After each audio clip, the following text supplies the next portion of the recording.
Se você atrai o que você fala, então vamos falar de prosperidade, vamos falar de abundância e com isso vamos falar de educação financeira.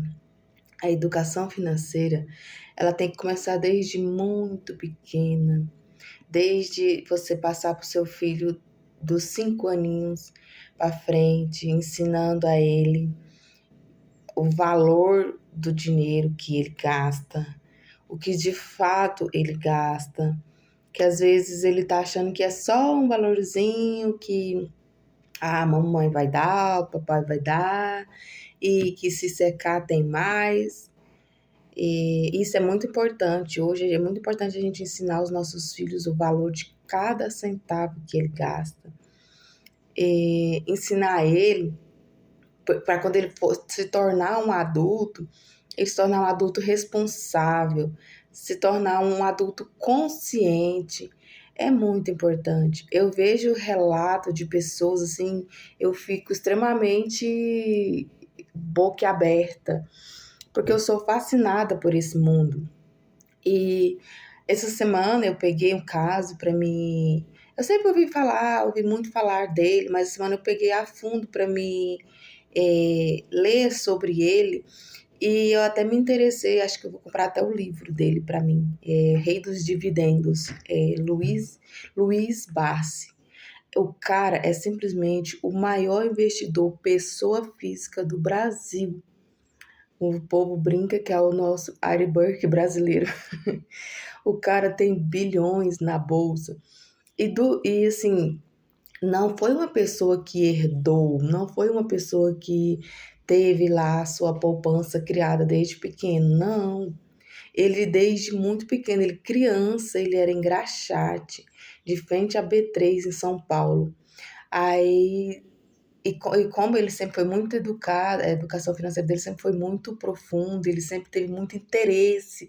Na verdade, ele não teve nem alguém da família que foi lá e criou-se uma poupança ou simplesmente pegou ele, botou em escolas para educar financeiramente. Não, ele simplesmente por si só viu uma oportunidade e pegou. E como ele sempre foi muito curioso, aos 14 anos ele já estava trabalhando dentro da B3, ele já estava investindo com 14 anos.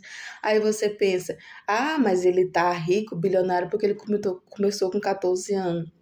E se ele nunca tivesse começado? E se ele nunca tivesse dado o pontapé inicial? Qual a sua desculpa? Ah, porque eu tenho 35, porque eu tenho 40, porque eu tenho 50 anos. Nunca é tarde para você começar. E eu fiquei simplesmente apaixonada na história do Luiz Bassi. Ele tem a filha, a Luísa Bassi, ele fala que ela não é a herdeira dele, ele fala que ela é a sucessora, porque ele tem mais filhos, mas ela foi a que seguiu o ritmo dele de conhecer, de estudar sobre, de formar sobre.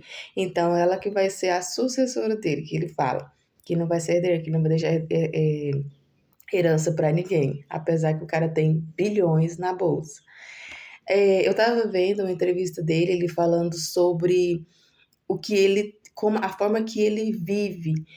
Cara, o cara tem bilhões, ele ganha simplesmente. Há 2 meses atrás eu vi a entrevista dele, na verdade, ontem, só que a entrevista foi há 2 meses atrás.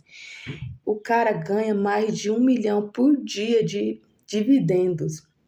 Mas o que que a vida, como é que ele vive? A vida dele, ele mora num apartamento de 300 metros quadrados, ele usa um carro de 40 mil. Eu fiquei assim, pasma, ele usa um carro de 40 mil.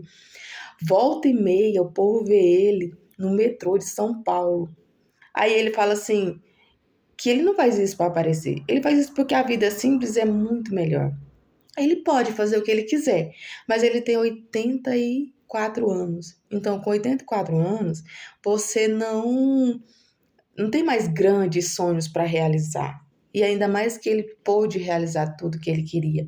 Então, assim, é muito top ver a história dele, ver a forma que ele vive. A humildade do cara é surreal. Ele te explica Você que nunca investiu, se você começar a ver ele conversando, tipo assim, ele te instiga tanto, assim, você simplesmente apaixona na história dele. Você que nunca investiu vai querer começar a investir, porque é muito legal a forma didática que ele explica, a forma simples que ele explica. Aí, num podcast, alguém perguntou para ele assim: e por que você tem um carro de 40 mil? Por que você não tem uma Porsche? Aí ele, porque eu não sou patrocinado pela Porsche, eu não ganho dinheiro para divulgar a Porsche. Então, quem anda e gosta de expor, gosta de mostrar, ou tá querendo mostrar status, ou tá querendo divulgar a Porsche. E eu não ganho para isso. O meu vício, digamos assim, é investir, é ensinar, é ganhar dinheiro e por aí vai. Eu achei assim fascinante a história do cara. É muito top, fiquei apaixonada. Eu já gosto muito desses assuntos, desses podcasts sobre investimento, mas assim, virei fã do Luiz Bassi. E olha que ele é um senhorzinho simpático, simpático. Se bater a curiosidade depois, podem ir assistir ele. Ele é muito top, muito humilde.